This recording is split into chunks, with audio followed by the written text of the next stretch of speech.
right, everyone, welcome back for another deep dive. Excited to be here. Today, we're going deep beneath the surface, exploring 10 ocean phenomena, and I gotta say, some of these are unbelievable, truly mind-blowing. I know, right? I was amazed when I first learned about some of these. Me too, totally. We've got some incredible audio lined up for you guys, all about these ocean wonders. Definitely some fascinating stuff. And get this, we're talking underwater rivers, frost flowers, a thing called a brinicle. It's going to be wild. It really highlights the diversity and just the sheer strangeness of the ocean. Okay, so let's jump right in, shall we? Let's start with something that just completely blew my mind when I first heard about it. Pufferfish crop circles. Oh, yeah, those are amazing. Have you ever heard of these things? I have? So imagine this. Perfect circles, intricate designs, all sculpted in the sand on the ocean floor. It's like underwater art. Right, and for years, scientists were baffled. They couldn't figure out what was creating these amazing formations. It was a real mystery. And then they discovered the artist, the pufferfish. Of all things. Well, wait, pufferfish, those little guys, the ones that puff up and look all cute. The very same. Turns out they're not just cute, they're talented artists, too. I can't even imagine. So how do they do it? Well, the male pufferfish, they create these circles to attract females. It's all part of their mating ritual. They use their fins to meticulously move the sand, create these intricate patterns, and apparently the females find it irresistible. Wow. Talk about hidden talents. It's like, who knew these little fish were such amazing artists? Right. Nature is full of surprises. It makes you wonder, like, what else is out there? What other incredible things are happening in the ocean that we have no idea about? I'm sure there's a lot we haven't discovered yet. Speaking of incredible things, I was reading that Eurasia and North America are actually drifting apart. Yeah, that's right. Wait, what? The continents are moving? Slowly but surely. It's the whole idea of tectonic plates, right? Yeah, I mean, I know about tectonic plates, but I guess I never really thought about it actually happening. It's kind of mind-blowing. It's a powerful example of how Earth is constantly changing. And this separation, it's creating a massive underwater canyon. Wow. So while we're up here living our lives, continents are splitting apart beneath us. Pretty amazing, isn't it? Totally. And you said a canyon is forming. Yeah, a huge one. It's like this window into the deep past, a glimpse of how ocean basins have formed over millions of years. So we've got tiny pufferfish creating art, and then these massive continents slowly pulling apart. What else is going on down there? Well, have you ever heard of an underwater river? An underwater river. That Yeah. sounds impossible. How can you have a river under the ocean? It's not a river in the traditional sense like you'd find on land. It's more like an illusion created by the way saltwater and freshwater interact. Okay. So saltwater is denser than freshwater, Right, yeah. So it sinks below the fresh water. And where they meet, it creates this distinct boundary. And that boundary, it looks just like a river flowing along the ocean floor. So it's an optical illusion. Exactly. It's this amazing visual phenomenon. I can't even imagine. So where can you actually see these underwater rivers? They've been found in several places. Yeah.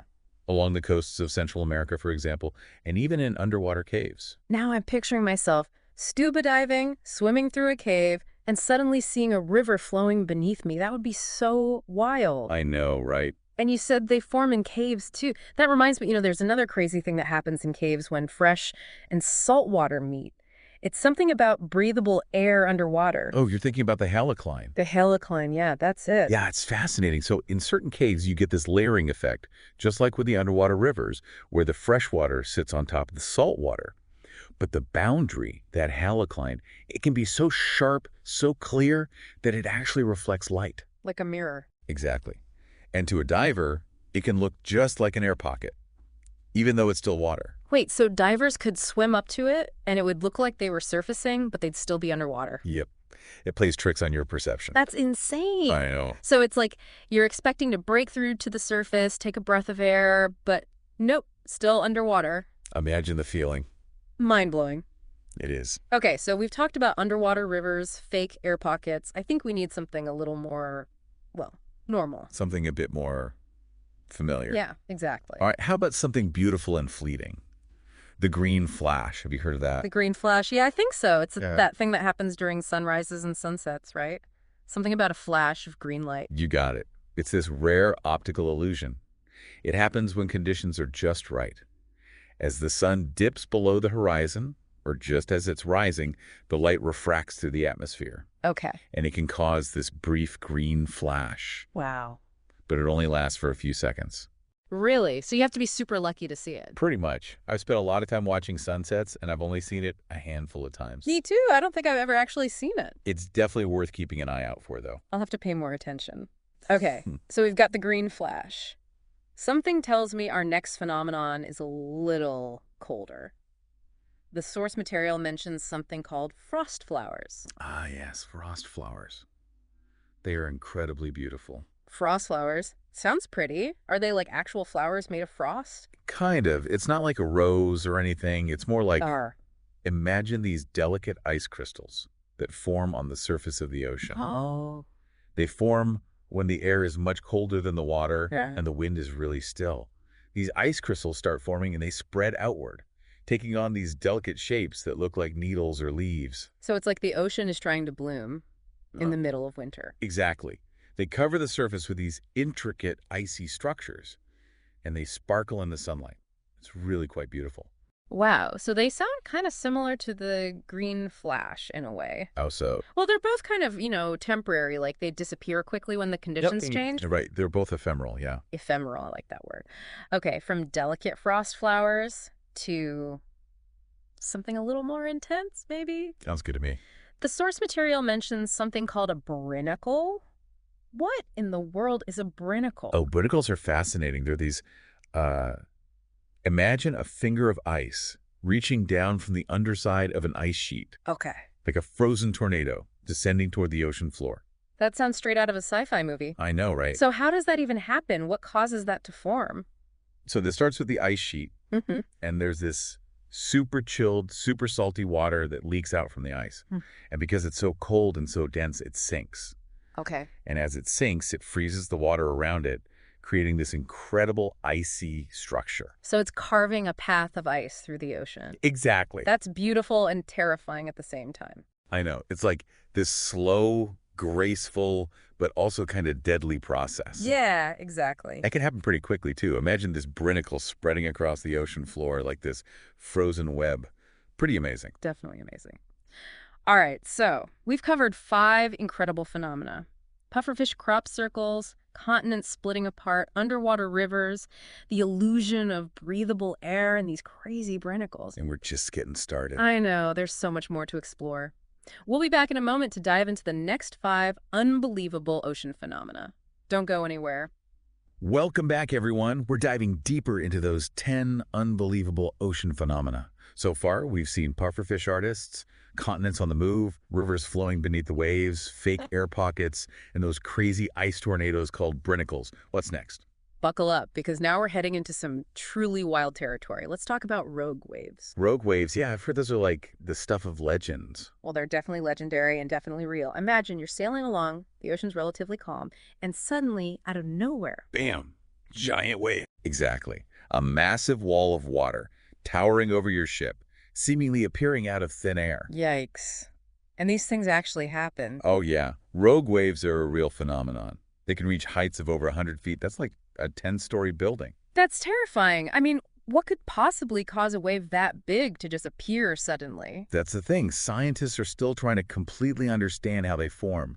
It seems like a perfect storm of factors, literally. The energy of smaller waves, maybe some unusual currents, even the shape of the ocean floor can play a role. So it's like all these different things come together just right and whoosh, giant wave. Pretty much. And that's what makes them so unpredictable. They can appear in any ocean at any time. I can see why sailors would tell stories about these things. That would be a terrifying experience, to say the least. Absolutely.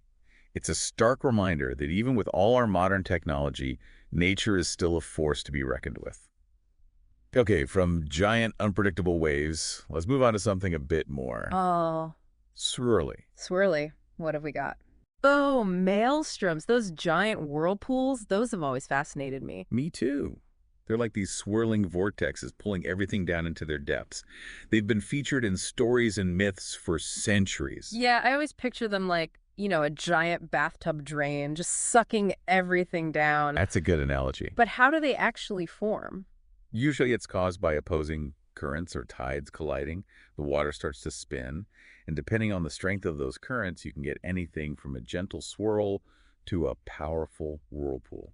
So some are harmless, while others could actually be dangerous. Exactly. Smaller boats especially need to be careful around maelstroms, as Yeah. they could get pulled in. Makes sense. It's like, don't get too close to the bathtub drain. All right, from rogue waves to swirling maelstroms, what else have we got? Ready for something truly magical. Always. Let's talk about bioluminescence. Bioluminescence. Now that is cool. I've always been fascinated by those pictures of glowing bays where the water sparkles with blue light. Oh yeah, those are amazing. It's like something out of a fairy tale. Totally. But how does that even happen? What makes the water glow like that? It's all thanks to tiny organisms called dinoflagellates. They're a type of plankton. And when they get disturbed, either by waves or boats or even swimmers, they emit this flash of blue light. Wow. So, like, each little sparkle is a tiny creature saying hello. Pretty much. It's thought to be a form of communication, or maybe even a way to startle predators. That's incredible. It's like a whole symphony of light happening beneath the waves. But I thought bioluminescence wasn't just limited to those little plankton guys. You're right, it's not. A lot of deep-sea creatures like fish, squid, jellyfish, Yeah. they've also evolved the ability to produce their own light. Wait, so they have like built-in flashlights? Why would they need that down in the deep, dark ocean? It's all about survival. Some use their light to attract mates, some use it to lure prey, and some use it to defend themselves. It's an incredible adaptation to life in a world without sunlight. It's like they have their own secret language of light. hmm Okay, let's recap. We've got rogue waves, maelstroms, and bioluminescent creatures. That's 8 unbelievable phenomena down. 2 more to go. What are we diving into next? Well, we've seen some incredible sights, but now I think it's time to go a bit deeper, not literally, but figuratively. Deeper. I like it. What do you mean? We're going to revisit a couple of the phenomena we've already talked about, but this time we'll look at their significance, what they can teach us about the ocean, and maybe even about ourselves. Sounds fascinating. I'm ready to dive deeper. Okay, we're back. Ready to dive deeper, as you said. We've covered some incredible ocean phenomena already. Pufferfish crop circles, those continents drifting apart, underwater rivers, the green flash, frost flowers, even rogue waves and those swirling maelstroms, plus those amazing bioluminescent creatures. I know, right? It's mind-blowing stuff. It is. But you mentioned we'd be going deeper, figuratively speaking, to explore what these phenomena can teach us. So where should we start? Let's go back to those pufferfish crop circles for a second. Okay. The pufferfish artists.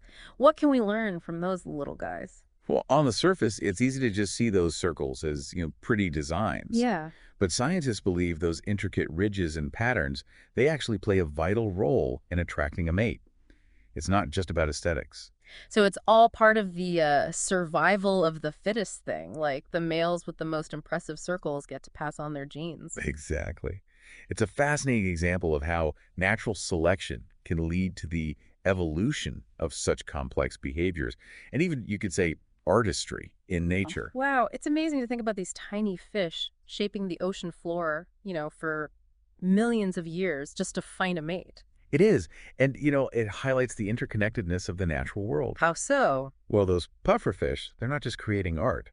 They're shaping the ocean floor, which can then impact the distribution of sediment, nutrients, even the habitats of other organisms. It's like a chain reaction. Exactly. It's all connected. That makes sense. What about, what was it? The widening gap between Eurasia and North America. What can we learn from something that massive? The separation of the continents.